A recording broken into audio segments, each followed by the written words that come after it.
Okay, well, what I like to do is start with getting everything to room temperature, your eggs and your butter, to make it spreadable on the bread a little easier. And then you also got to get something that's about the right size for the cutting a hole in the egg. And this glass is about the right size. So that's about 2 inches in diameter, roughly, I would think. Give or take. Give or take. And then what I do is I get the pan. You want a pan that's got some butter spread around it, but not a lot of butter spread around it, because you're putting butter on the bread, and that helps. This just keeps the eggs hopefully from sticking too much. So I started out usually at about a medium-high heat, and then I want the pan to be about medium to medium-low when it's cooking. But for now, we want it to be about medium-high to get it about the right temperature, and we'll let that get the temperature right now. Meanwhile, what we do while we're getting at the temperature is we get us 2 pieces of bread out here, and then we'll spread us a very light coat all over. Doesn't have to be everywhere, but it helps to get it coated all around. And then what I do is I go like that. I'll get this side, and then while the thing's getting up to temperature, I coat the other side with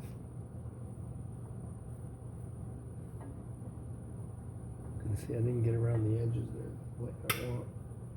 So we're going to put and get around the edges a little better, like that. And then, once that's done, find us a good spot to put the hole. You want to try and keep as much bread as possible, but if it's a small piece of bread, you're going to cut an edge, and that's okay. So then what you do is after you cut the hole, you spread it around like this. Now, the story, as I gather it, about Eggs in a Basket is that it was a harried and overrun cook in the Army in Fort Pickett, Virginia. He was overrun, and he needed to make a lot of breakfasts fast, so he came up with a way of getting toast and eggs at the same time on the griddle that he had down at Fort Pickett. This is during World War II, apparently. That's the rumor anyway, is that one of the rumors is that it started at Fort Pickett with a overrun cook who was trying to cut corners and serve a lot and feed a lot of people. So that's that. And so now we wait. You don't have to record it all. We can turn it back on after. I just want to keep track of how much time okay. has passed, so. All right, well, depends on the temperature of the griddle and all that kind of stuff, but this will probably take another 2 or 3 minutes, I think, to get to temperature. And you know when it just starts turning brown, that's when you want to flip it over, because you want to cook the longer part of the egg on the side that hasn't cooked yet, and then when you're doing the over easy part, since you've already pre-browned the bottom, it browns up nice too. So I still have it about medium heat on a fairly big burner.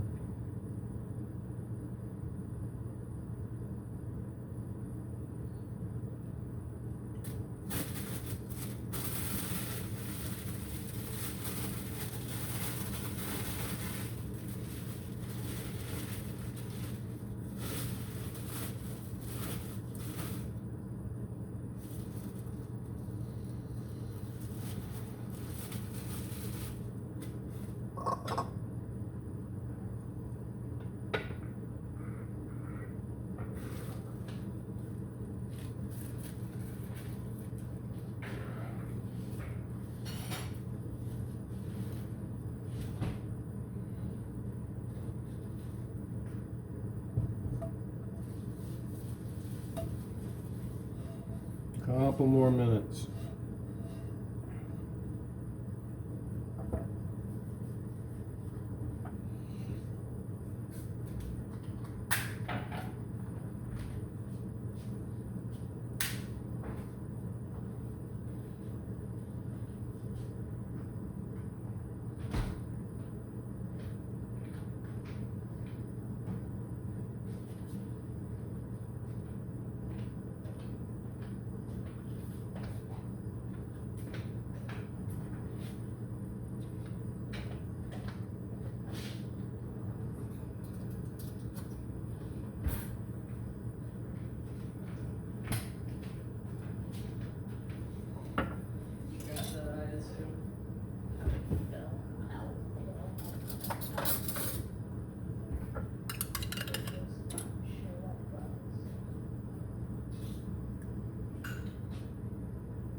Okay, Alyssa, you gotta look.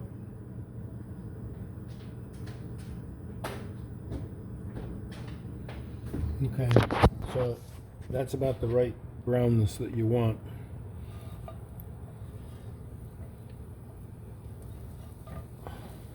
And then once that's done, and then I forgot I put the butter away too early, but we put a little dab of butter in the middle here.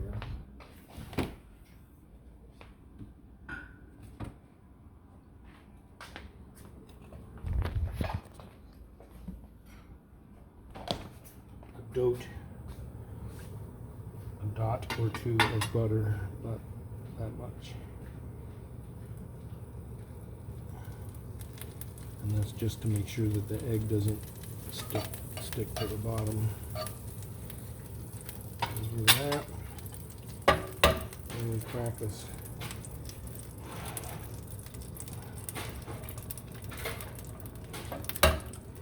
Two eggs like that.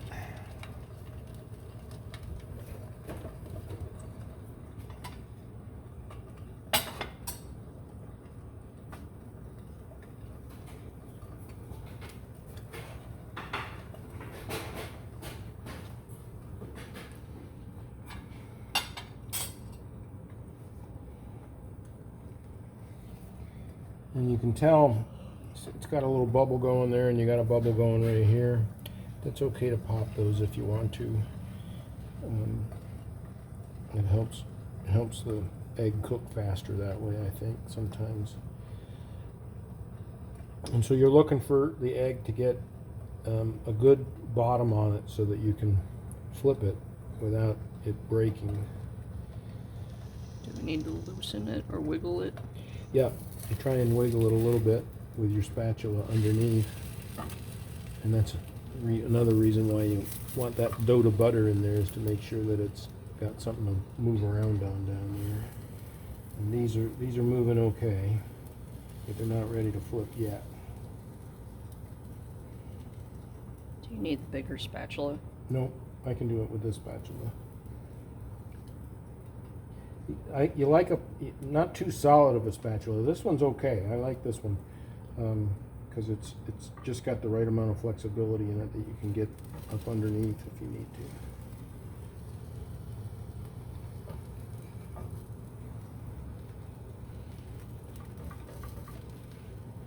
Okay, so now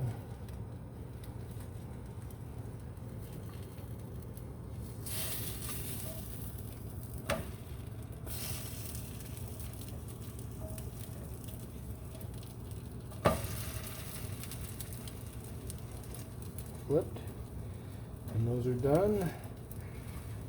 Give this about 30 seconds. You can turn your heat off now.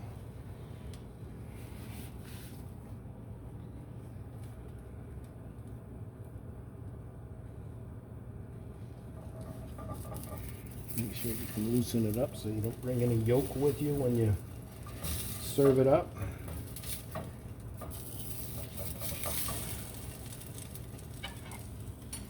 And Ipso perfecto. order up. Cool.